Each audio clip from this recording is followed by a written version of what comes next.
Então vamos ouvir agora a doutora Rosângela Justino, que eu apresentei no início da minha fala, e ela vai também trazer uma fala muito contundente e muito orientadora também. Vai ter algumas diretrizes aí que são muito importantes para ações nos estados também. Só uma de palmas, né? Bom dia. Então, eu pensei assim, de trazer uma fala contando um pouco da minha história, mas também trazendo algum material técnico, né, de estudo e para terminar tudo isso, né? Então, o sistema de conselhos de psicologia, suas ideologias, como tudo pode ter começado. Então, são a minha percepção, as minhas observações. Então, nos anos 60, a gente teve assim um movimento da contracultura, pensando um pouco na história, né? O movimento Paz e Amor, mas ao mesmo tempo a liberação de drogas, a liberação sexual sendo realmente tratada e trabalhada. E uma contradição, que hoje nós vemos na sociedade que realmente tanto a liberação sexual quanto as drogas, né, acabam deixando as pessoas mais vulneráveis à manipulação. E a gente vê que houve um incentivo realmente, e esse movimento a gente não sabe como que ele surgiu. Então a minha suspeita é de que esse movimento ele foi criado justamente como uma forma de criar uma massa de manobra. Então essa é a minha percepção. Então a gente precisa estudar, eu vou colocar aqui a minha percepção, os meus estudos, mas isso tudo aí é passível de questionamento, da gente estudar um pouco mais sobre essa temática. Então, logo em 1999, o Conselho de Psicologia criou essa Resolução 01, que eu tenho até algumas cópias aqui, se vocês quiserem, o Dr. Biagini já falou dela. É uma resolução que foi o primeiro passo que eu vejo para a construção que a gente hoje tem de ideologia de gênero. Porque lá naquela época, em 99, o povo ainda não ia entender a ideologia de gênero como a gente entende na atualidade e a preocupação que a gente tem na atualidade. Então, o primeiro passo, a primeira estratégia foi criar a Resolução 01/99. E a perseguição aos psicólogos, né, que tinham um posicionamento científico contrário ao estabelecido. Interessante, assim, que quando foi criada a Resolução 01/99, a falácia toda do sistema Conselhos de Psicologia foi de que a homossexualidade tinha saído da classificação internacional de doenças. E não saiu. Quer dizer, saiu com o nome doença, mas foi colocado um outro termo, transtorno, desordem. Hoje a gente fala em disforia, mas a classificação internacional das doenças, ela está em vigor até hoje, a CID-10. Eu tenho aqui cópia. Então, F64 fala de desordens ligadas à identidade sexual, travestismo, transexualismo e outras. Tem aqui, vou passar para vocês darem uma olhada. O F65 fala das desordens de preferência sexual, que a gente chama de parafilia, né? Inclusive entra pedofilia, travestismo fetichista e outras parafilias. O F66, que fala de desordens ligadas psicológicas ligadas à orientação sexual. E lá está claramente a homossexualidade egodistônica, as pessoas podem procurar tratamento para alterá-la. Vocês procuram aí ver. Esse material que eu estou distribuindo, ele está um pouco mais amplo, porque a gente sabe que dentro do consultório, quando o paciente nos procura, ele está assim com várias desordens sexuais. E às vezes a desordem primária não é nem a atrelada à sexualidade, né? Ele vem com uma série de transtornos, um conjunto de transtornos primários, outros secundários, e a gente vai trabalhando a sexualidade em si. O que a gente trata no consultório é justamente os sinais, os sintomas que ele traz, os sentimentos, as emoções, tudo que está atrelado àquela sexualidade. Então a gente não trata da sexualidade em si, mas a gente sabe que quando a gente vai trabalhando com os sentimentos e emoções das pessoas, alguns sinais e sintomas que estão inclusive na classificação internacional de doenças, eles vão diminuindo e a pessoa ela vai se sentindo mais fortalecida. Então, o que ocorre, né? A gente vê que as fundamentações, as argumentações do sistema Conselho de Psicologia não é baseado na ciência nem na realidade, não é baseado na verdade. A verdade é toda uma falácia deles, ideológica, né? Não há estudo científico, não há nada que comprove ou que diga que você pode ou não pode, né? A ciência está aberta para qualquer discussão. Mas o que ocorre? Em 1998, aconteceu um evento com alguns psicólogos do Corpo de Psicólogos e Psiquiatras Cristãos. Eu sou cristã, sou evangélica, não tenho motivo nenhum para esconder isso, né? Mas tenho a minha formação acadêmica, que se eu não precisasse de formação acadêmica para o meu exercício profissional, eu não ia investir tanto dinheiro em especializações, em cursos, né? Porque eu estudei psicologia durante 5 anos, todos nós estudamos. Depois eu fiz uma especialização em psicodrama, 4 anos, naquela época psicodrama eram 4 anos. Eu sou reconhecida pelo Conselho de Psicologia como especialista na área clínica e também na área escolar educacional, e isso está na minha carteira do Conselho de Psicologia. Durante 10 anos eu trabalhei como psicóloga escolar, então eu também fiz alguns cursos na área de psicopedagogia e outras, né, para atuar na área de psicologia escolar. Fiz a abordagem terapêutica hoje, o EMDR, não sei quantos aqui conhecem essa abordagem, o EMDR, para tratar de traumas, Brainstorm também. Também eu fui uma das primeiras a fazer esse treinamento EMDR em 2002 aqui no Brasil, e na época vinha até uma pessoa do exterior dar formação para a gente, que a gente não tinha brasileiros, formando terapeutas em EMDR. E eu continuo meus estudos, né? Hoje eu estou assim, muito empolgada com a psicologia positiva, não sei quantos aqui conhecem a psicologia positiva, então eu sou uma estudiosa da psicologia positiva e estou terminando o MBA nessa área, né, em desenvolvimento humano e psicologia positiva.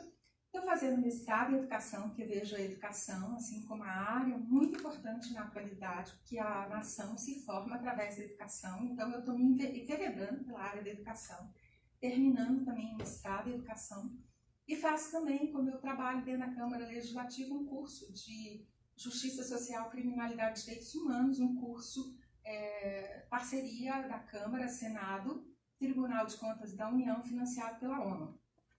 Então, eu continuo meus estudos e a gente estuda a vida inteira, porque para você ajudar o ser humano a entender a sociedade, você tem que estudar a vida inteira. Então, se eu quisesse somente usar, né, o meu conhecimento religioso, eu não precisava estudar isso tudo e gastar um dinheirão, que a gente gasta, né, como investimento nos estudos. Então, vocês veem a falácia deles contraditória, né? Então, assim, é como se você hoje não pudesse ser religioso. E cada um de nós tem a nossa religião. Até o ateu, ele tem a liberdade dele de ser ateu. Então, eu vejo assim, não tem nenhuma dificuldade com essa pluralidade religiosa, né? Eu vejo que eu também não nasci em lar cristão, eu me converti, inclusive, depois da faculdade. Então, foi, assim, uma escolha minha, né? Uma experiência que eu tive religiosa, né? Então, que faz parte da minha vida. Mas eu sei separar o que é profissional e o que é religioso, né? E eu transito nas duas áreas. Mas, em 1998, estávamos num evento religioso, como tinham psicólogos do CPPC, do Corpo de Psicólogos e Psiquiatras Cristãos, lá no evento, começaram a aparecer manchetes nos jornais dizendo psicólogos curam gay, não sei o que e tal. E aí nós ficamos meio perplexos, não entendendo por que aquilo tudo foi parar no jornal. Logo depois do evento, né, a Ana Bott, a então presidente do Conselho de Psicologia, em 1999, que criou a resolução 0199, né, ela diz que criou essa norma para perseguir os psicólogos cristãos. Está aqui na Veja. Então, foi uma resolução que não tem qualquer respaldo científico, foi um instrumento de perseguição. E perseguição aos psicólogos cristãos, que naquela época o movimento gay ele estava entrando no Brasil, né? Porque como começou o meu trabalho de acolhimento às pessoas que sentem a atração pelo mesmo sexo. Dentro de igreja eu me converti, começaram a aparecer lá dentro algumas pessoas conflituadas com a sua sexualidade. Um dos líderes desse movimento dentro da comunidade S8, no Rio de Janeiro, né? Ele tinha deixado a homossexualidade, aquilo para mim era muito curioso. Nós psicólogos somos curiosos, né?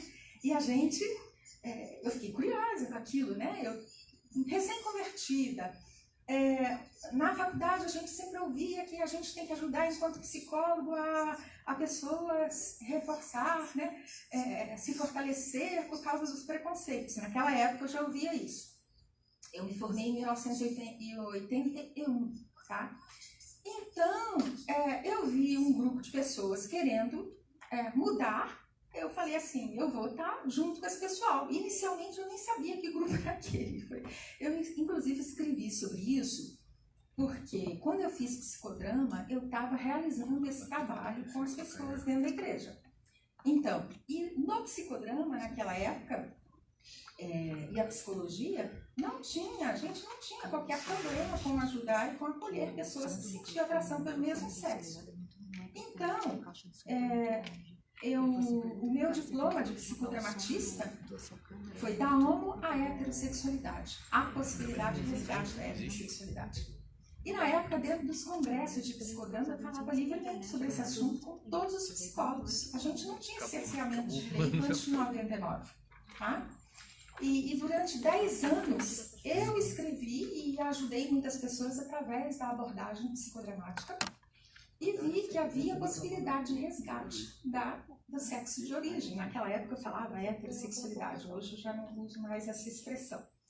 Então, com a ajuda de uma abordagem terapêutica, no caso psicodrama, eu ajudei muitas pessoas, depois no consultório, o MDR, para ajudar, porque as pessoas, né, que sofrem com atração pelo mesmo sexo são vítimas de violências, traumas, inclusive abuso sexual. Então o MDR para a SPOI ajuda muito nisso, então eu comecei a ajudar lá a partir de 2002 também com o MDR dentro do consultório, já não mais ligada, né, a trabalhos dentro da igreja.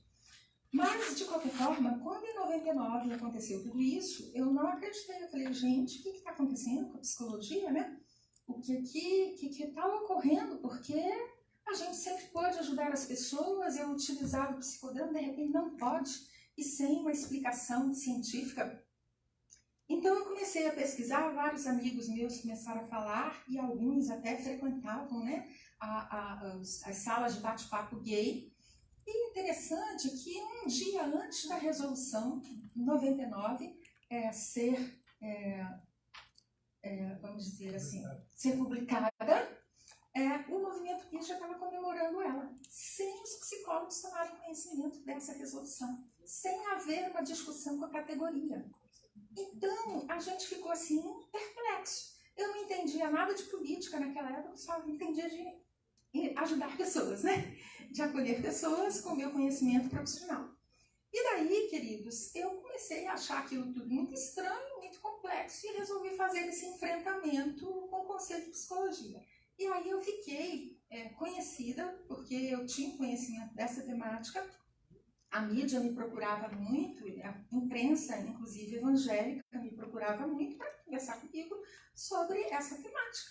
E eu dava entrevista e falava, né, e eu não esperava essa visibilidade tão grande, né, porque que um psicólogo simples como eu, da cidade do Rio de Janeiro, começou a ter, né, as pessoas se chamarem, por que esse tema era tão importante. Então eu não entendia isso, eu fui entender um pouco depois, eu compartilhar com vocês.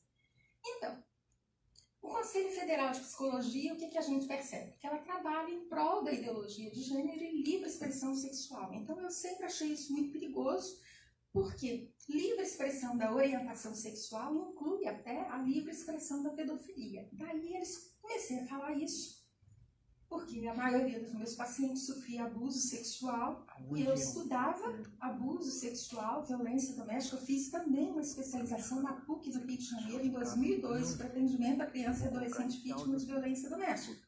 E aí foi que meus olhos se abriram, eu comecei a entender de política, de direitos humanos, e daí eu comecei a fazer um enfrentamento mais na área política. Mas, assim, a gente vê que o conceito de psicologia começou a abrir espaço para essa livre expressão sexual, né? E a pedofilia também é livre expressão sexual, e tudo é livre expressão sexual, inclusive crianças. Abriu espaço para reuniões visando liberação de drogas, apoio ao aborto, né? Abertamente, a gente vê na audiência do Supremo Tribunal Federal. Então, eu comecei a ver que a psicologia está trabalhando contra o ser humano. Não está trabalhando em prol de uma ciência, de uma verdade científica, mas em prol de uma ideologia. E é um absurdo, assim, porque eu comecei a sofrer toda essa perseguição, todo esse cerceamento de direito de exercício profissional. Em 2009, eu recebi uma censura pública, mas essa censura pública é como se tivesse sido uma cassação. Por quê?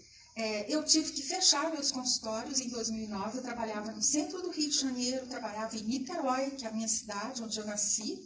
Eu tive que fechar meus consultórios porque eu comecei a ficar muito preocupada, né? Eu recebi a visita de um repórter disfarçado de paciente. E daí, eu confesso que eu fiquei com muito medo. Por quê? Nós, psicólogos, trabalhamos no consultório, sozinhos, abrimos a porta do paciente, recebemos pacientes novos.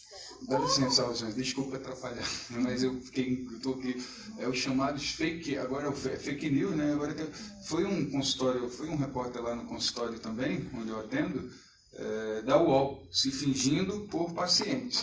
Né? E depois lançou minha foto lá estampada na UOL. Então, eles fizeram com a Adriana a mesma coisa que fizeram comigo nessa época, né? Então, a gente vê que a mídia está toda realmente conivente com essa ideologia toda. A mídia faz parte. Eu vou mostrar para vocês um pouco aí essa explicação mais técnica. Bom, eu tive que parar de atender no consultório, gente, porque eu comecei a ficar com receio, eu recebi ameaças de morte, ameaças de que alguém ia me pegar. Eu fiz a bobagem de um dia ir com um deputado no programa da Luciana Gimenez, e daí todo mundo, você vai no programa de televisão, todo mundo acha que você pode falar mal bobagem, mas sua cara apareceu lá no programa de televisão, você já fica conhecido, todo mundo, legal, você apareceu na televisão. Então eu saía na rua, o porteiro do prédio do Rio de Janeiro, eu vi a senhora na televisão, gostei do que a senhora falou. Eu comecei a falar, bom, psicólogo normalmente é uma pessoa discreta, né? A gente não quer publicidade, né? Político quer aparecer, e quanto mais mídia, melhor. Mas psicólogo não, o nosso trabalho precisa, assim, a gente ser discreto no trabalho de consultório, né? Então, eu comecei a ficar muito assustada. Daí, em 2009, quando o conselho foi lá me dar a punição, né, a censura pública, eu, inclusive, publicaram queriam fazer uma entrevista comigo, então a revista Veja fez uma entrevista comigo e era assim que eu aparecia, de peruca, óculos escuros. Não sei se alguém aqui do público viu essa foto, né? Porque manchetes nos jornais, psicóloga cura gay, psicóloga punida, psicóloga não sei o quê, psicóloga censurada. Então, os jornais no Brasil inteiro mostraram a minha cara. Eu fiquei com raiva de fotografia. Eu tirava foto de mim, eu falava, gente, eu não sou nenhuma artista, por que os repórteres todos estão vindo aqui tirar fotografia de mim? Eu virei, assim, na época, uma celebridade, revista Veja, páginas amarelas, querendo fazer entrevista comigo. E, aliás, várias revistas e jornais fazem entrevista com a gente. A que foi mais fiel na entrevista foi a Veja. Só no finalzinho que eles colocaram aqui coisa que eu não falei, mas aqui também passando para vocês. Então, por que eu apareci assim? Peruca, óculos escuros. Primeiro que eu sou psicodramatista, né? Psicodramatista, eu tenho uma irmã que é cabeleireira e ela tinha umas perucas. Eu falei, Rose, me dá sua peruca aí. Porque a imprensa está toda atrás de mim, eu não quero aparecer, né? Então, esse drama não é meu, eu não sabia nem porque que estava todo mundo me procurando, querendo me dar visibilidade. Eu falei, eu estou sendo protagonista de um drama. o drama dos psicólogos, na verdade, não é a Rosângela, são todos os psicólogos que eu estou representando que não podem mais acolher pessoas que querem deixar a atração pelo mesmo sexo. Eu também estou representando o drama daquelas pessoas que sofrem e que buscam apoio, que querem o acolhimento do psicólogo. Porque muitos psicólogos não queriam mais atender essa demanda. Ah, não quero encrenca, não quero no meu consultório ser perseguido, né? Então, eu vi que em 2009 acabou o meu consultório. O que é mais importante no atendimento clínico? A relação paciente-terapeuta. Nós temos que, é uma relação de confiança. Eu tenho que confiar no meu paciente, o paciente confiar em mim. E é esse vínculo, é a relação terapeuta-paciente que vai ajudar o paciente a mudar, a melhorar. Não é isso, gente? Então, o que tem de mais importante, além da técnica, da abordagem científica que você utiliza, é a relação terapeuta-paciente. Então, eu não posso mais receber paciente novo, porque eu vou ficar com receio desse paciente ou me matar, ou me denunciar, me conselho. Então, acabou o meu consultório. E naquela época foi um momento assim, muito triste da minha vida, porque a minha mãe, e eu também não queria aparecer meu rosto na televisão, porque a televisão tudo mostrava meu rosto, que a minha mãe era cardíaca. E eu morria de medo dela ver na televisão todo aquele estardalhaço com o meu nome, né? E ela ter um infarto. Já pensou a culpa que eu ia sentir? Minha mãe infartou e algumas pessoas da minha família. Porque assim, você fica sendo o alvo de perseguição. Eles perseguem, eles te intimidam, vão na internet, denigram a tua imagem. Porque eu era cristã, começaram a dizer que eu era pseudo-psicóloga. Não adiantava mostrar a minha formação acadêmica, né? A minha formação acadêmica não importava. Eu me tornei uma pseudo-psicóloga para esse grupo, para essa turma. Então, gente, logo depois, em 2009, a minha mãe foi diagnosticada com câncer no pulmão, e aí eu fiquei cuidando dela. Eu vejo assim que Deus também, né? Porque eu trabalhava dia e noite, né? Segunda a sexta, dia e noite, eu parei meu consultório e me dediquei mais tempo a cuidar da minha mãe, que era uma doença, né, terminal. E daí foi bom que eu tive, né, esse tempo aí também com a minha mãe, porque eu entendo, eu sou cristã, eu entendo que todas as coisas contribuem para o nosso bem. Você pensa que o mal, né, e Deus transforma o mal em bem.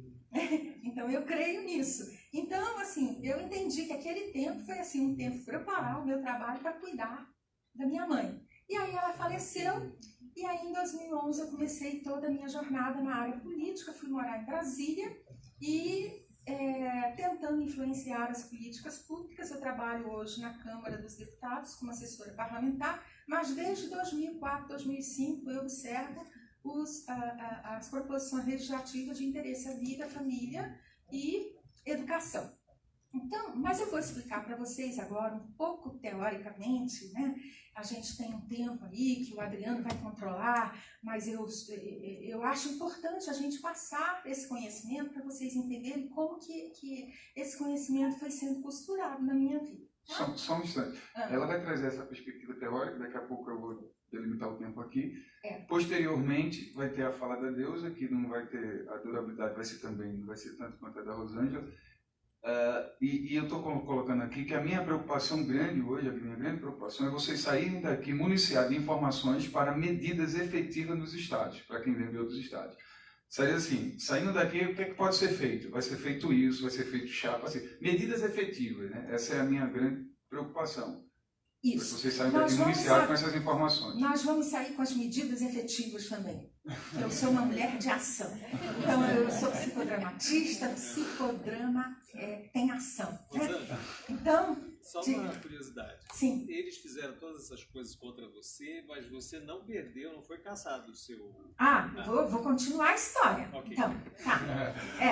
Então, em 2009 eu tive essa coisa de cassação. Então, na verdade, eu parei de trabalhar na minha profissão como psicóloga clínica, mas eu continuei com o meu registro profissional, porque eu tinha várias denúncias no Conselho de Psicologia, e eu queria brigar também com eles, porque eu me conformava com a injustiça. Então, eu mantive o meu registro psicóloga, eu podia ter encerrado minha carreira de psicóloga, eu estou trabalhando em outra área, eu preciso só do diploma de psicologia, não preciso de registro profissional.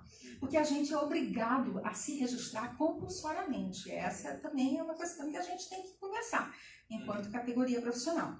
Né? Porque que a gente tem que pagar conceito de psicologia para ter o registro profissional. Porque quem nos credencia para ser psicólogo é a universidade. Então, a universidade nos dá o diploma e aí a gente registra, né? É obrigada a registrar no conselho profissional para a gente exercer a nossa profissão. Então, isso a gente tem que começar a questionar isso também. E ainda mais um conselho que não nos representa. Né? Um conselho com essa ideologia, então a gente tem que pensar nisso. Então, o que aconteceu?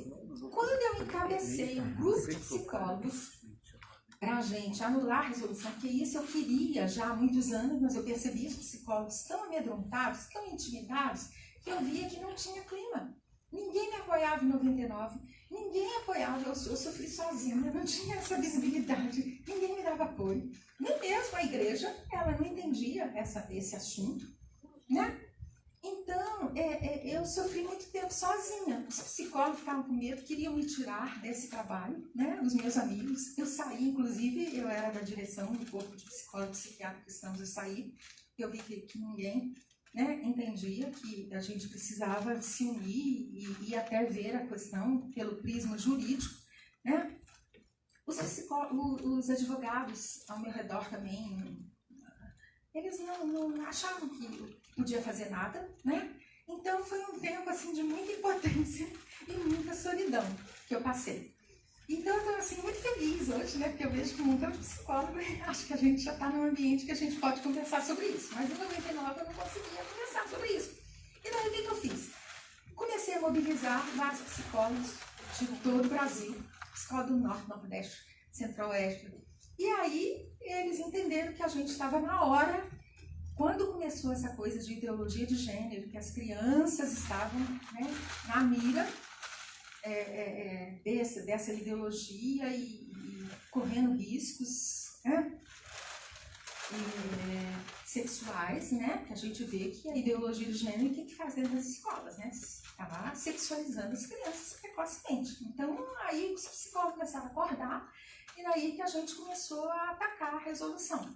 Embora a ideologia de gênero tenha um conceito assim, eu entendo que a resolução e que o movimento LGBTQ eles ajudou, né, nessa ideologia, mas são conceitos assim que podem ser diferenciados também. Então, todos esses assuntos a gente precisa estudar muito, a gente precisa aprofundar os nossos estudos. Eu vou trazer à luz assim algumas coisas que eu aprendi durante esses anos. E uma coisa que foi boa também. Eu parei de trabalhar o dia inteiro e sobrou mais tempo para estudar. Então, eu foi estudando esses anos todos, né? Mergulhando nos livros. Mas aí, a resolução 01 de 2018 foi uma represália a esse grupo de psicólogos que moveu a ação contra a resolução e nós ganhamos. Todos os psicólogos agora têm liberdade para atender os egodistônicos. Ninguém precisa ter medo. E eu, inclusive, eu trouxe a sentença aqui, eu posso divulgar depois pela internet, mas eu também tenho aqui uma cópia da sentença. Por quê? Qual foi a nossa argumentação? A nossa argumentação técnica do advogado foi assim, que o patrimônio público cultural estava sendo prejudicado. E o patrimônio público cultural precisa ser preservado. O que é isso? A ciência foi prejudicada durante todos esses anos, porque nós não pudemos ter contraditório. Durante esses anos todos só foi publicado literatura gay, sabe? Conceito de psicologia, as universidades todas aparelhadas e só literatura pró-gay. Aquelas pessoas que estavam em estado de sofrimento, que mudaram, e muitas nesse tempo todo mudaram, elas não tiveram nenhum trabalho científico para contar a história delas, tá? Nós vemos na internet, ex-gay para lá, ex-gay para cá, mas tudo ligado à igreja, porque só a igreja pode atuar, os psicólogos não. Então, os psicólogos perderam uma fatia de trabalho. Então, isso também foi um cerceamento do direito de trabalho, nosso direito constitucional de trabalhar livremente, de desenvolver ciência. Então, a ciência foi prejudicada porque não houve contraditório durante esse tempo todo. E todos que se levantavam para falar alguma coisa diferente daquela cartilha, né, da ideologia do Conselho de Psicologia, as pessoas eram perseguidas. Ninguém queria ser Rosângela Justino, ninguém queria ser um psicólogo perseguido, como outros colegas que começaram a ter seus nomes na mídia, né, e sendo perseguidos. Então, ninguém queria isso. Nenhum de nós quer isso, né? Então, o que acontece? Todo mundo se calou, todo mundo recuou e acabou a pesquisa científica nessa área. Mas hoje nós podemos fazer pesquisa científica. Eu sei que muitos ainda estão temerosos, mas nós podemos fazer pesquisa científica nessa área, nós podemos atender os ergodistônicos e a gente precisa escrever as nossas experiências profissionais de atendimento para poder haver crescimento científico e não deixar a ideologia imperar, a falsa ciência. Então, a gente vê que todo o discurso do Conselho é direitos humanos para lá, direitos humanos para cá, mas na verdade é o direito humano ao contrário. Na verdade é cerceamento de direito, é discriminação dos psicólogos, discriminação das pessoas ergodistônicas, daqueles que querem realmente receber apoio. Discriminação reversa. O que eu gostei muito desse conceito do Dr. Biagini, discriminação reversa. Isso vai entrar para a história, a gente vai escrever sobre discriminação reversa. Um novo conceito aí sendo criado. Então, a gente vê que o Conselho de Psicologia adotou claramente o marxismo como filosofia e prática política ideológica e usam recursos do sistema Conselho de Psicologia para promover ideologias em detrimento da psicologia enquanto ciência. Eu fiquei muito feliz, não sei se vocês viram um artigo também, já há muitos anos, do psicólogo Luciano Garrido, em Brasília, e que ele começou a pesquisar o Conselho de Psicologia e ele viu que o nosso dinheiro estava servindo para a MST, para pagar carros para passeatas LGBT, viagens, como a gente viu. Então, isso não é de hoje. Então, o nosso dinheiro de dentro do Conselho é para pagar essas ideologias, entendeu? Então, não é para a psicologia, trabalhar a psicologia enquanto ciência, enquanto profissão. Na verdade, eles até utilizam esse termo, psicologia enquanto ciência e profissão, mas é uma enganação. Na verdade, eles fazem tudo o contrário. Então, psicologia no Rio de Janeiro, um boletim só sobre apologia ao movimento LGBT. Né? Então, você vê documentos para passar até para o Dr. Biagini, como que usa os nossos recursos. Mas se fosse assim, um boletim para falar sobre essa questão do ponto de vista teórico, científico, tudo bem. Mas não é ciência, é ideologia. Né? Então, queridos, em 2002, fui para a PUC no Rio de Janeiro estudar violência doméstica, violência contra criança e adolescente. E daí eu me deparei com esse livro de Tarzan Holmes Simpson, do Dr. Sócrates Nolasco, que é um psicólogo. Vocês encontram vídeos dele na internet. E a banalização da violência masculina em sociedades contemporâneas ocidentais. Esse livro é muitíssimo interessante. Foi um achado para mim. Porque a gente só fala em violência contra a criança, adolescente, violência contra a mulher, mas violência contra o homem, não. Né? E os homens, a maior parte dos homens estão na cadeia, né? Muitos, a maioria, na cadeia.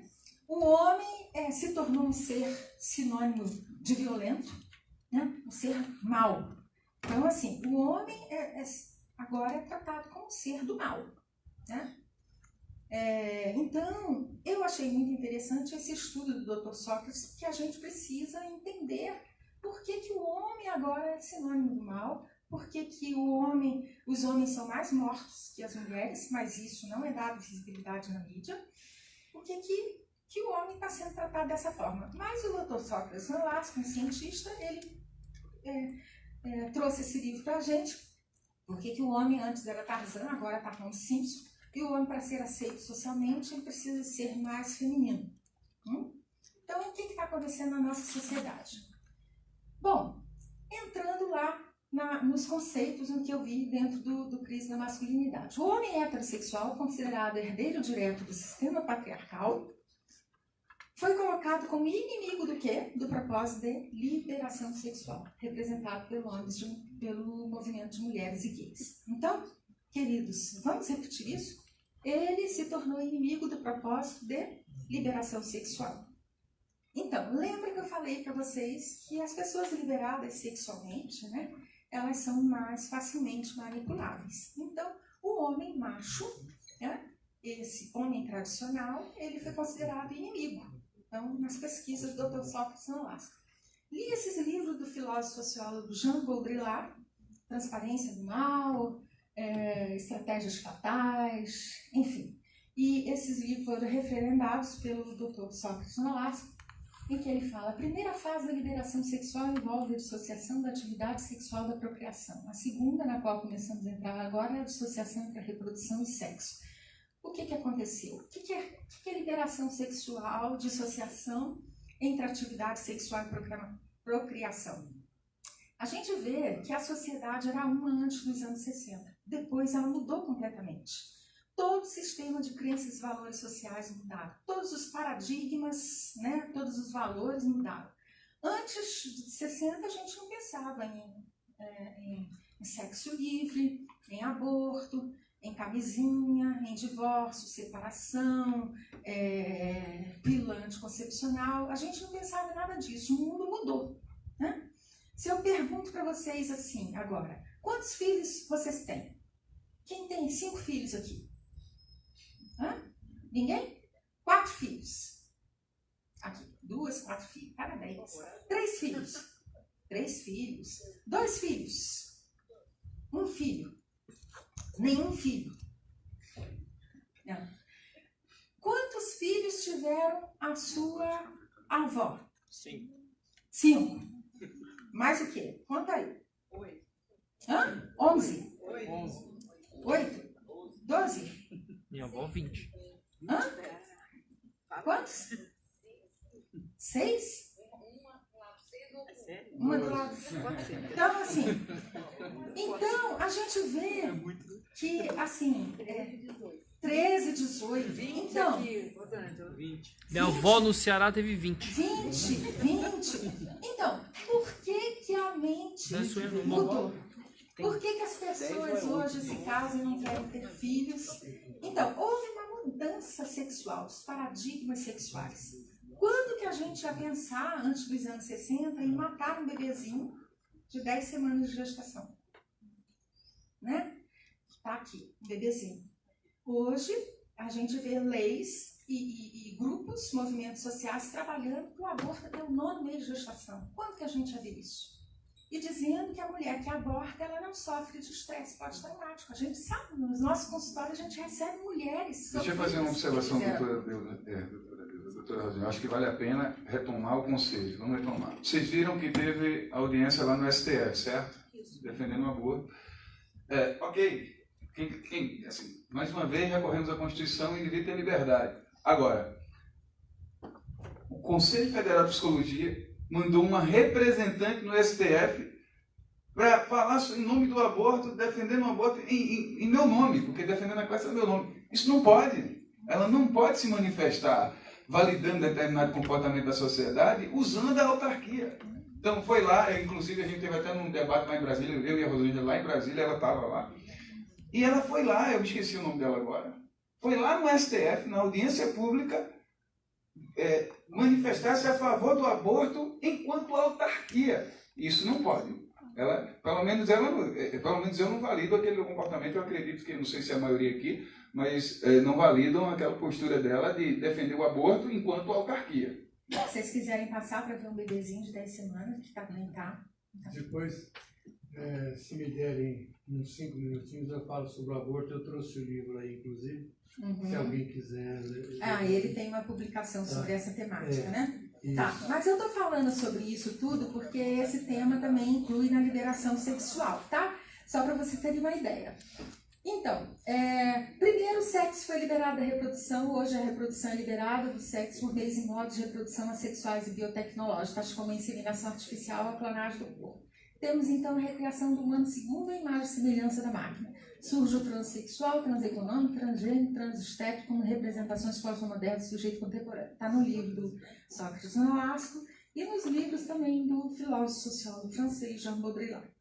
Então, essas literaturas, esses estudos do porquê e como começou a liberação sexual e os movimentos que representam essa liberação estão aí. Comecei também a estudar os estudos de Hall, Garcia Lopes Louro, Tomás Tadeu da Silva, Um Corpo Estranho, muito interessante esse livro para vocês entenderem o que está acontecendo na atualidade, né? Sobre a teoria queer, identidade e diferença, a identidade cultural na pós-modernidade. Então, foi criado todo um clima para se criar uma diversidade de identidades, uma pluralidade de identidades culturais, representações identitárias. Então, a ideia é produzir novos sujeitos e uma nova teoria para derrubar o quê? A heterossexualidade compulsória. Rosângela, qual que é o livro que você mencionou que fala mais dessa feminilização masculina aí? Da feminilização masculina? Do alvo realmente desses movimentos é o homem macho. Tá? É no livro do Sócrates Nolasco, de Tarzan Ramos Simpson. É a Camille Paglia também, né?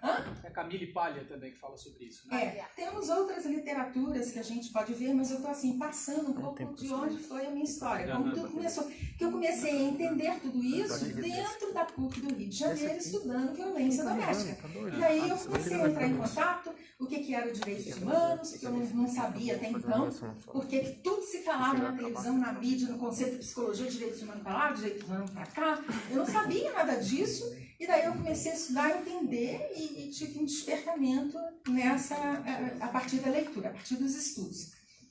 Então, segundo Garcia Lopes Louro, naquele livro, Um Corpo Estranho, Ensaios da Teoria Queer, a homossexualidade e o sujeito contemporâneo são o quê?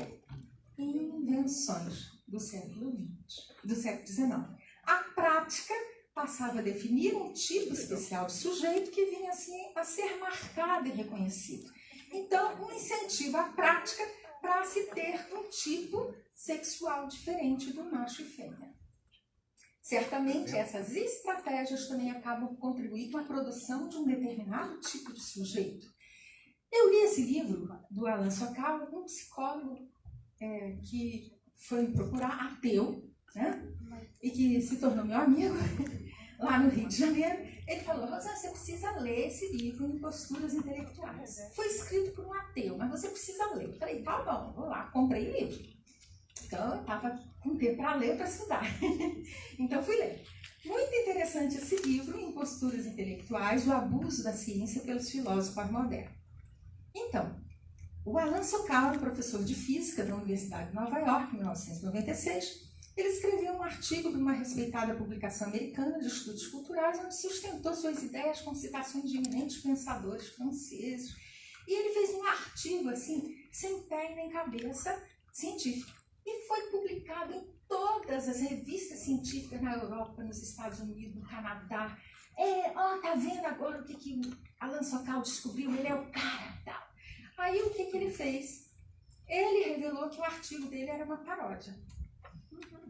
Ele queria denunciar o relativismo pós-moderno que sustentava a tese de que a verdade objetiva não passa de convenção social. Então, que a verdade científica estava indo para o buraco. E as pessoas estavam criando teorias, ideologias inventadas sem qualquer respaldo científico. Então, ele é um ateu, né? Eu estou falando isso porque eu sou religiosa, né? Mas, assim, por conta das acusações, né, que me faziam, dizendo que eu era pseudo-profissional, embora tenha todas as especializações e qualificações profissionais, e eu utilizava as minhas abordagens no meu atendimento consultório, porque o cliente está lá pagando você para ajudar. Abordagem terapêutica. Oração a gente recebe de graça na igreja. Não precisa de ninguém procurar profissional e pagar um dinheiro bom para a gente no consultório, né? Para a gente orar. Não, eu usava essa abordagem terapêutica. Claro, qualquer pessoa vai entender isso, né? Qualquer pessoa consciente. Mas o que a gente vê é isso. É que as pessoas estão criando teorias, inventando teorias e dizendo que isso é científico. Agora, acho interessante os psicólogos lerem esse livro. Por quê? Porque nós temos vários teóricos da psicologia também que estão sendo denunciados pelo Alan Sokal. Tá? Então é importante. Diga, querido. Chegou ao ponto do esse material. Se você puder falar um pouquinho só mais alto. Eu vou chegar aqui. Chegou ao ponto, você está falando que está me incomodando em falar, porque eu estou com material que tem pessoas atendendo uma abordagem feminista. Essa é nova, eu não sabia. Eu não sabia. Abordagem feminista. Ela está falando assim que a abordagem, a pessoa está atendendo uma abordagem feminista. As pessoas estão... Mas o Conselho de Psicologia vai aprovar essa abordagem. Não pode ser abordagem científica séria. Então, a estratégia dos movimentos feministas e gay vem utilizando sem compromisso com a verdade científica.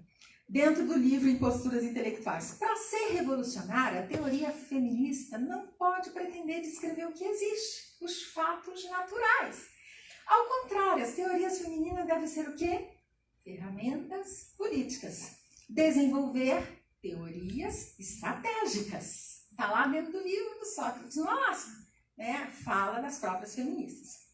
Eu assisti uma palestra também sobre a teoria da desconstrução social queer, lá na UERJ, porque eu comecei a estudar teoria queer, e fui lá para a UERJ para assistir essa palestra.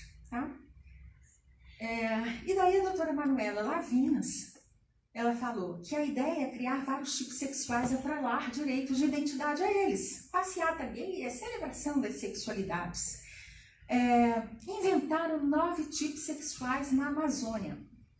Nesse meio tempo, queridos, um amigo meu tinha me mandado uma reportagem dizendo que na Europa eles criaram 50, 70 gêneros. Na Câmara dos Deputados, um assessor do PT, ele disse que ele tinha contabilizado 220 gêneros. Mas a Judith Butler, que já esteve aqui no Brasil, algumas vezes, ela diz que o número de gênero é maior que o número de pessoas. Porque você está hoje aqui, à tarde pode ser de outro gênero, à noite você pode criar outro, então tem mais gênero que número de pessoas. Então vocês veem a lógica e a confusão que isso faz na cabeça das pessoas, especialmente de crianças que estão em processo de desenvolvimento. Então vocês veem que loucura essas teorias que estão sendo criadas e inventadas. E a Judith Butler se diz feminista, lésbica e teórica, filósofa, e ela autoridade, e sendo ela referendada em várias universidades.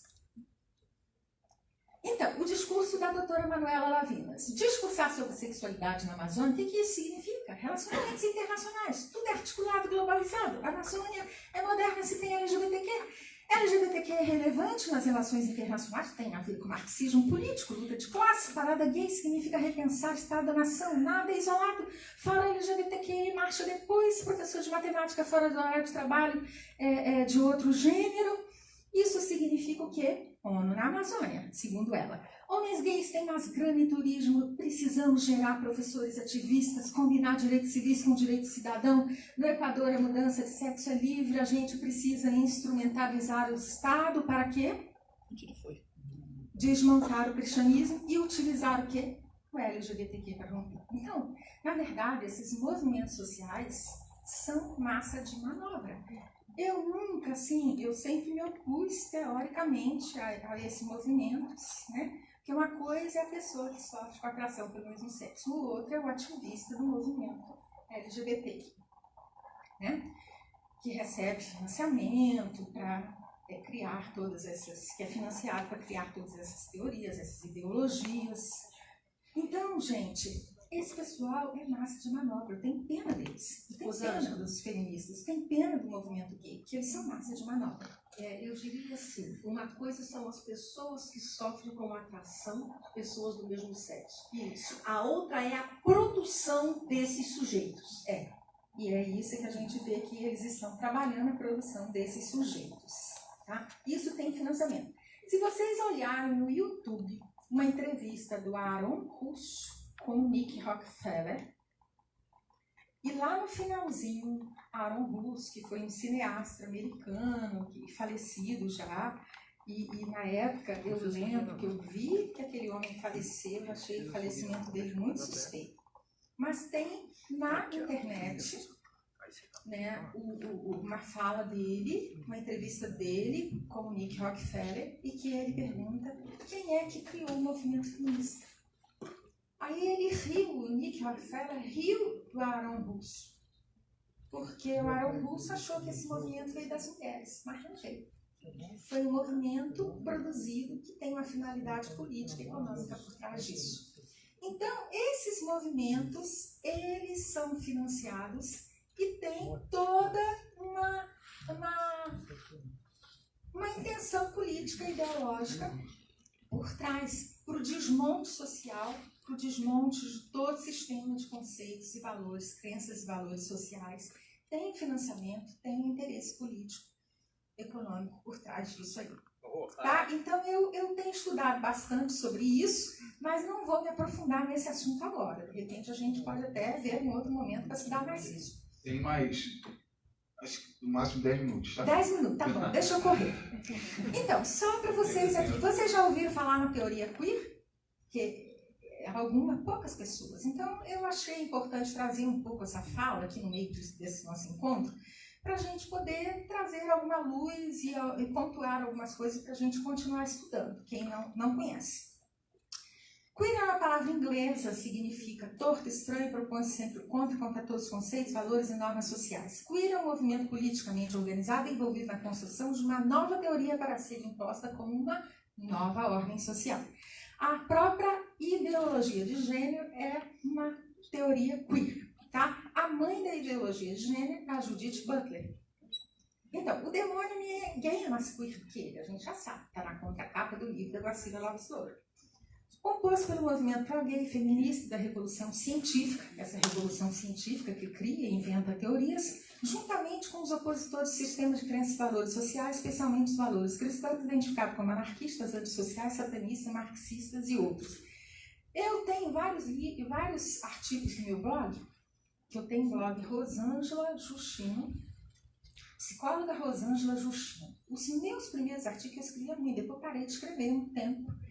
Mas lá, nos primeiros artigos do meu blog, eu falo sobre isso. E daí eles começaram a me perseguir mais ainda, porque eu estava incomodando, né? Então, queer, a proposta da teoria queer é desestabilizar, desordenar a sociedade. Significa colocar-se contra a norma, venha ela de onde vier. A norma do movimento queer é transgredir. Eu li esse livro, Homossexualidade e Perversão na Psicanálise, também, da doutora Aide. Então, ela defende a teoria queer e ela diz que a resolução 0199 do Conceito de Psicologia é uma resolução queer. E ela diz o seguinte: a psicanálise diz que a homossexualidade é uma perversão, mas a gente tem que abandonar todos os teóricos da psicanálise e adotar a teoria queer. Simples assim, no livro dela. Então, o conselho queer. Então, a teoria queer vem permeando todas as áreas do saber. A teoria queer vem influenciando o Supremo Tribunal Federal. A teoria queer vem influenciando as casas legislativas, o poder executivo. É um programa, assim, tudo é permeado pela teoria queer para haver o desmonte social. A desconstrução de todo o sistema de crenças e valores sociais para montar uma nova sociedade que eles não sabem nem que sociedade vai ser essa. Uhum. Você estudou provavelmente a agenda socialista, comunista e gramsciana, né? Sim. Então, eu estou explicando para vocês como tudo começou. Inclusive, a agenda de gênero, como que essas ideias, elas entram dentro da ONU. Porque os tratados da ONU, né, os países que estão signatários da ONU, elas depois têm que implantar tudo aquilo que é colocado na ONU nas suas nações. Então eu tenho aqui a agenda de gênero, para vocês verem como foi cunhado esse termo gênero. Eu trouxe material, tem para todo mundo, e também posso mandar pela internet, para aqueles que não estão aqui presentes, estão nos ouvindo. Então, como que esse termo ele foi cunhado dentro da ONU, discutido e depois vem para os países, para as nações, para se tornar uma política? Tem também um livreto que trata, maio de 2012. Esse eu só tenho 2, né? A nova estratégia mundial da cultura de morte. Então, como que esses temas estão todos atrelados? Ideologia de gênero, aborto, homossexualismo, tudo atrelado, e a mídia é também usada para realmente divulgar todas essas ideologias e ser imposta na sociedade como uma nova ordem social. Então, a estratégia da política queer, mudar o significado das palavras. Aborto não. Aborto, como é muito pesado para a sociedade, então vamos, aborto legal, atrelar a palavra legal ao aborto para minimizar o significado do aborto. Aborto terapêutico, atrelar a palavra terapêutico para minimizar o significado do que é aborto. Direito da mulher, direito ao corpo, esvaziar o útero. Criança no ventre da mãe é um produto, um conglomerado de células, uma bola de sangue. Então, na verdade, a coisificação do ser humano, a destruição do ser humano. O ser humano é gente. Ovo de tartaruga é tartaruga. Ovo de galinha é galinha. Vai ser franguinho, vai ser pintinho. Mas ovo de ser humano é uma bola de sangue, é uma coisa. Então, é assim que está sendo tratado o ser humano, de forma coisificada. E isso, como que nós psicólogos podemos coisificar o ser humano? O nosso objeto de estudo, que a gente valoriza, é o ser humano, sentimentos, emoções humanas. Então, a gente não pode deixar essas teorias se firmarem na nossa sociedade. É uma responsabilidade muito grande nossa enquanto psicólogos. Então, direitos sexuais e reprodutivos, essa palavrinha bonita, né? Permeiam várias proposições legislativas. E isso significa impor aborto, impor ideologia de gênero na sociedade. Desconstrução do ser humano, da sexualidade humana, natural. Sexo não, vamos chamar de gênero. Diversidade de gênero, diversidade sexual, livre expressão sexual, orientação sexual. Então, mudar o significado das palavras tem sido uma estratégia usada por eles. Seduzir pessoas, grupos religiosos, grupos sociais, sociedade como um todo, para adotar a sua teoria prática desconstrutiva. Então, muitas pessoas, muitos psicólogos, muitos da população brasileira já foram enganados com essa teoria, né? As pessoas mais simples, principalmente, o que elas ouvem na televisão, elas acreditam. Então, eles usam a mídia para divulgar toda essa falácia, todas essas teorias que não têm nenhum respaldo científico, mas apenas para o desmonte social. A doutora Judith Butler, nesse livro Problemas de Gênero, né, ela também já começa a naturalizar as relações incestuosas. Então, a ideia, gente, é que todas as relações sejam permeadas pelo sexo. Tá?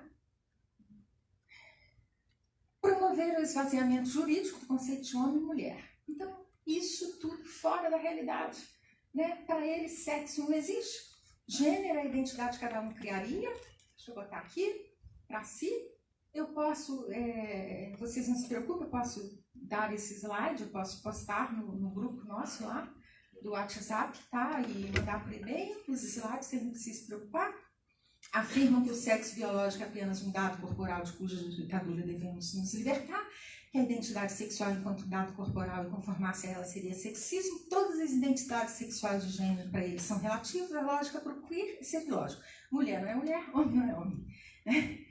E isso tudo com desconhecimento da população, de que tem uma teoria por trás disso, mas o povo está se levantando, porque viu tanto absurdo, né? Então as câmaras legislativas começaram a se levantar, né? Os psicólogos começaram a se levantar em toda a parte do Brasil, de norte a sul do Brasil, né? Uma teoria exposta e imposta e a ideologia contida nela. A introdução de nova linguagem com novos significados usam crianças e adolescentes em idade escolar. Crianças na escola indo cada vez mais cedo para serem educadas segundo a ideologia. A ideia nas câmaras legislativas, as crianças irem para a escola bem cedinho, para eles serem educados por essa ideologia. A escola virou um laboratório. No governo Lula, política de educação infantil, diversidade sexual na escola, gênero, orientação sexual, direitos sexuais reprodutivos, né? Então, o governo Lula e Dilma amplamente formando professores, todos os professores da escola já estão especialistas na ideologia de gênero. Eu vou passar mais rápido por causa do tempo. Então, Página 34 do relatório Agendas Transversais do Ministério do Planejamento do Governo Dilma. A meta é alcançar a formação de tantos professores, né, em gênero, orientação sexual, diversidade sexual. No Plano Nacional de Educação, em 2014, nós conseguimos lá trabalhar, esclarecendo e mostrando essas teorias todas para os parlamentares, e não foi aprovada a ideologia de gênero no Plano Nacional de Educação, mas tinha uma brecha, porque os planos estaduais e municipais podiam criar, né, os seus planos, e aí eles colocaram a ideologia de gênero dentro dos planos estaduais e municipais, e aí a nossa luta, e foi bonito, porque o povo se levantou, de todas as religiões, né? Então não foi uma coisa só de cristão. Ateu estava brigando contra a ideologia de gênero. Então, o povo tomou conhecimento do que significa e não está deixando. Agora o povo está tomando conta, né? E a ideologia de gênero na educação, os riscos para a sociedade brasileira, agora nas bases curriculares, embora nós tivéssemos tirado das bases curriculares a palavra gênero, nós conseguimos convencer o ministro da Educação, mas toda a base curricular é para questionar. Não é conhecimento que as escolas vão transmitir para os alunos, sabe? É fazer com que os alunos sejam críticos, inclusive com a sua sexualidade. Critica tudo, critica todas as autoridades. Então, o currículo brasileiro está todo impregnado dessas ideologias. Então, a gente precisa estar atento às escolas. Por isso que eu fui estudar, fazer o mestrado em educação. Então, o objetivo, através das instituições educacionais, eliminar a estrutura social, da estrutura social, a família natural. Todas as formas de vida sexual que não possuem qualquer relação com a formação de uma família fundamentada na união entre homem e mulher. Os kits, livros e textos gays, bissexuais, transexuais, lésbicas estão amplamente promovidos e distribuídos pelo governo nas escolas. O sistema educacional ser transformado no principal instrumento ideológico de uma revolução socialista organizada pela demolição e a destruição do conceito de família natural.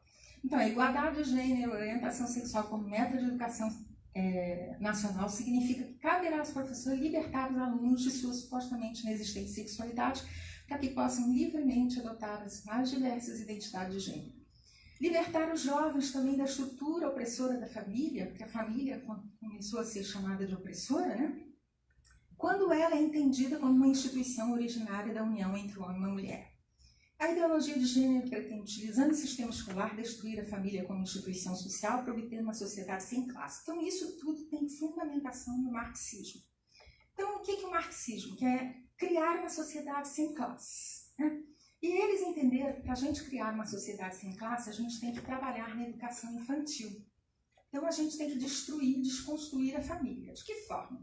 Primeiro, vamos tirar a autoridade dos homens no lar, porque vamos dar igualdade de direito, vamos empoderar as mulheres. Então, não vai ter mais autoridade masculina no lar. A mulher está empoderada, direitos iguais. Agora, vamos tirar a autoridade dos pais. Então, se a gente tem relações incestuosas de pais com filhos livremente dentro do lar, não vai ter mais essa relação pai-filho. Todos vão ser iguais, entende? E a gente, para construir uma sociedade sem classe, a gente vai destruir a família. Então, a gente precisa trabalhar a liberdade sexual, né, para a gente desconstruir a família, sabe? Então, todas as relações serão permeadas pelo sexo. E o Estado será o pai de todos. Então, os estrategistas teóricos queer, eles entenderam isso e por isso que eles trabalham e aparelhar os conselhos profissionais, especialmente o nosso conselho, né, de psicologia, para que eles também sejam usados estrategicamente para a desconstrução de todo o sistema de crenças e valores sociais. Então, essa ideologia é uma realidade já na nossa sociedade. Se não houver intervenção, poderá ocorrer uma nova revolução socialista de governo orientado por organizações internacionais e atualmente o principal protagonista é o Brasil. Finalidades políticas e econômicas claras. O que podemos fazer diante de um conselho profissional que apoia essa política e ideologia, né? Então, nós psicólogos estamos aqui para ver o que a gente pode fazer. Precisamos ter um movimento de psicólogos. Por isso, em 2015, nós já tinha um grupo já de psicólogos preocupado com isso. Estava eu, Adriano, a doutora Beusa, e criamos em 2015, né, esse movimento. Fizemos o primeiro encontro do movimento Psicólogos em Ação, em 2015. Então, a gente precisa defender a profissão. Então, em defesa da profissão, Movimento Psicólogos em Ação, ao mesmo tempo, né, que a gente precisa se comprometer com os valores da vida e da família. Que a gente precisa dar suporte para a sociedade brasileira para fortalecer o ser humano, não deixarmos mais a coisificação do ser humano, como está havendo, e fortalecer a família. Nós não podemos concordar com esse desmonte social a partir do desmonte da família. Então, toda essa construção milenar, né, de família, de sociedade, então a gente vai deixar haver esse desmonte baseado numa teoria, sabe? Numa ideologia, numa filosofia marxista. Então, isso é muito sério. Mas, graças a Deus, o povo brasileiro está acordando, né? Eu espero que esse novo governo, né, ele nos dê o suporte de mudança e de reestruturação social que a gente precisa. Mas nós, psicólogos, precisamos também acordar. Nós, psicólogos, precisamos fazer a nossa parte. E eu estou muito feliz, porque nós temos um grupo aqui, e mais no WhatsApp, e outros grupos que estão preocupados com essa temática, que a gente precisa estudar mais sobre tudo isso e fazer algo, termos uma ação prática. Então, a ideologia de gênero vem desconstruindo a sociedade, seus conceitos, valores, normas sociais. Vem colocando crianças e adolescentes em situação de risco social. Isso nos dói muito. Então, precisamos acompanhar o dia a dia na política, em defesa da vida, fazermos uma militância em defesa da vida e da família, nas universidades também, e também dentro dos sistemas conselhos de psicologia. Precisamos acompanhar as comissões de educação nas câmaras legislativas e outras relacionadas à vida, família, criança, adolescente, jovens, mulher, junto ao poder legislativo. Precisamos contratar advogado. Nós precisamos de dinheiro. Muitos anos eu não tomei nenhuma... Durante muitos anos eu não tomei nenhuma providência, porque eu parei de trabalhar, eu fiquei falida. Eu sou de uma família simples, não tinha dinheiro para contratar um bom advogado. Depois que eu comecei a me recuperar financeiramente, eu tive muitas perdas financeiras durante todos esses anos. E daí eu recebi ajuda, né, financeira para poder pagar advogado, porque isso também custa dinheiro. Mas eu não estou vendo outra solução. E as conquistas que a gente conseguiu, inclusive, né, dos psicólogos terem liberdade de atender, e de trabalho e científico, foi a custo de advogado, de entrar na justiça. Graças a Deus, o Poder Judiciário ainda está aí nos ajudando, entendendo um pouco a situação da gente, né? Então, nós precisamos... E outra coisa, essa sentença que nós obtivemos do juiz Valdemar de Carvalho, o Conselho de Psicologia ainda está lutando contra ela. Então, nós temos várias instâncias, então eu continuo pagando advogado, tá? Temos várias instâncias, e daí pode ser que isso chegue até o Supremo, se a gente não muda o Conselho de Psicologia. Mas tem essa possibilidade, nós entrarmos no Conselho e mudar a situação. Então, criar uma chapa para as eleições junto ao Conselho de Psicologia. Em 2016... Só mais 5 minutos, agora eu vou falar do RPA. Então, vocês podem pegar aqui um folheto. A colega ali que vai sair, que ela já me disse, pode pegar aqui esse formulário. Nós temos 2 formulários para vocês, tá? Do Movimento Psicólogos em Ação. Em 2016, nós concorremos, dá para a colega que está saindo. Já deu? Um outro aqui. Em 2016, nós concorremos à eleição junto ao Conselho Federal de Psicologia, chapa Movimento Psicólogos em Ação. Em 40 dias que nós tivemos para nos organizar, para divulgar, nós tivemos quase 10 mil votos. Agora, vocês acreditam que as eleições do Conselho de Psicologia são eleições fiéis? Não, a gente vota pelo computador. Hoje, qualquer pessoa que entende de internet sabe como que é fácil manipular. Então, nós ficamos em último lugar, mas ficamos felizes, pelo menos quase 10 mil votos apareceram lá com tão pouquinho tempo de luta nosso, né? queridos, nós precisamos entrar dentro dos nossos conselhos, tá? Ou revogar a lei das autarquias. Ou não ser obrigatório o registro no Conselho de Psicologia para o exercício profissional. Eu já tentei todas essas conversas dentro do Congresso Nacional, mas dentro do Legislativo, se você fala sozinho, você não é ouvido. Você tem que ter um grupo. Se uns 50 psicólogos começam a falar a mesma coisa, aí funciona. 50, 100, 200, entendeu? Na porta dos parlamentares. Então, derrubar a lei das autarquias é um negócio complicado, porque a gente mexe com o Conselho de Medicina, Conselho de OAB, outros conselhos fortes, né? Mas, se de repente a gente entra com uma medida, com uma proposição legislativa para não ser obrigatório o registro no conselho profissional, para a gente exercer a profissão, olha, vocês sabem que os jornalistas, eles não têm conselho profissional, livre exercício da profissão. Nos Estados Unidos e em alguns países não tem conselho profissional. Quem é que lidera a psicologia nos Estados Unidos? A Associação Americana de Psicologia. Lá que aparecem os trabalhos científicos, não é um conselho assim, né? Como o nosso. Porque o nosso conselho já foi aparelhado e eles estão lá dentro do conselho usando as nossas anuidades para uma finalidade política e ideológica que é para a desconstrução de todo o sistema de crenças e valores sociais. Não é em prol do ser humano, não é em prol da defesa da profissão. Então, o que nós estamos distribuindo aí para vocês? Uma informação sobre o movimento Psicólogos em Ação. Estamos dizendo que a gente concorreu a uma chapa em 2016, mas a gente pode ter chapas em todas as regiões, né? Nós precisamos de 30 profissionais em cada região. Eu acho que é bom vocês já irem anotando isso, tá? Quem é de outras regiões, é bom vocês irem pontuando isso, que isso já são informações que vocês vão levar para ações efetivas nos estados. Então, nós precisamos de 30 profissionais em cada região, 30 psicólogos, com CRP Inclusive, quem está nos assistindo também, né? Tem algumas pessoas online. Com CRP ativo. CRP ativo.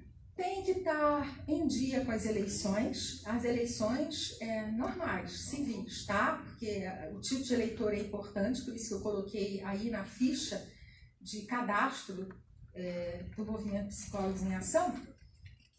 Precisamos também do nosso tipo de eleitor em dia, as anuidades junto ao Conselho de Psicologia em dia. Não sei se vocês sabem também que muitos psicólogos são inadimplentes. Então, esses não podem votar.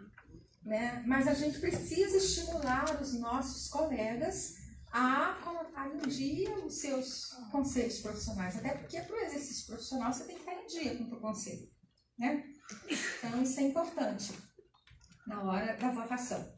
Não ter nenhum problema, né, social maior, não ter processo junto ao Conselho de Psicologia. Eu tentei algumas vezes entrar em algumas chapas passadas e eles me barravam porque eu tinha processo ético, né, dentro do Conselho de Psicologia.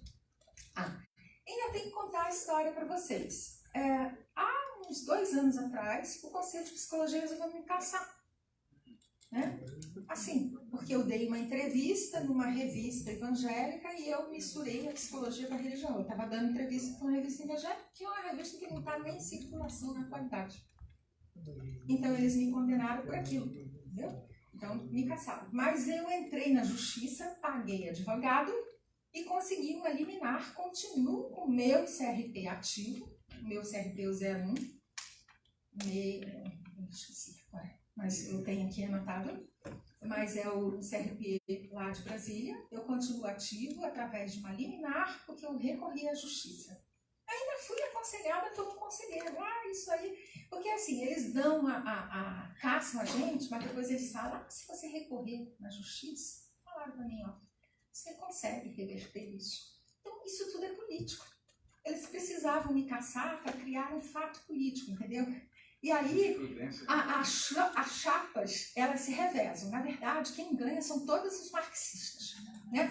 As chapas se revezam dentro do conselho. É o cuidar da profissão, é não sei o quê, é o... Mas são as mesmas chapas que estão lá dentro. Eles não deixam ninguém que tem uma ideologia diferente entrar. Com isso, o movimento Psicólogos em Ação entrou na justiça na última eleição, pedindo a anulação da reeleição em todas as regiões, porque nós vimos irregularidade em todas as regiões. Colocamos fiscais em todo o Brasil, vimos irregularidade. A juíza ficou com receio, que é uma decisão difícil, né? Você anular a eleição de todos os conselhos de psicologia. Então, mas eles estão fazendo uma coisa interessante, estão pedindo relatório de todos os conselhos, né? E isso ainda está rolando na justiça. A gente vai ter a outra eleição no ano que vem e a justiça da gente, né, é muito morosa, né? Mas, queridos, então, o que nós precisamos é ter uma ação.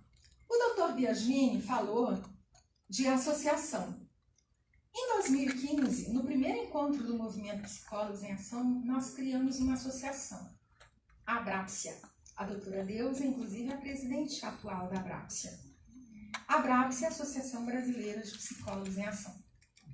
Então, a gente pode conversar com a nossa diretoria. Se precisarmos tomarmos alguma medida judicial, temos uma instituição ativa com CNPJ direitinho, podemos ter a Abrápsia em todo o Brasil, mas o objetivo da Abrápsia é um objetivo científico, né? São psicólogos da Profamília, mas a gente tem um intento científico. O movimento Psicólogos em Ação, ele é um movimento mais político, para a gente concorrer às eleições, então nós temos essas duas instituições, sendo que a Abrápsia é uma instituição mais, né, que está registrada, mais formal, temos uma diretoria e visamos a área científica. E o movimento Psicólogos em Ação, a área política. Tá? Depois a gente continua, o meu tempo acabou. Muito obrigada. Uma salva de palmas.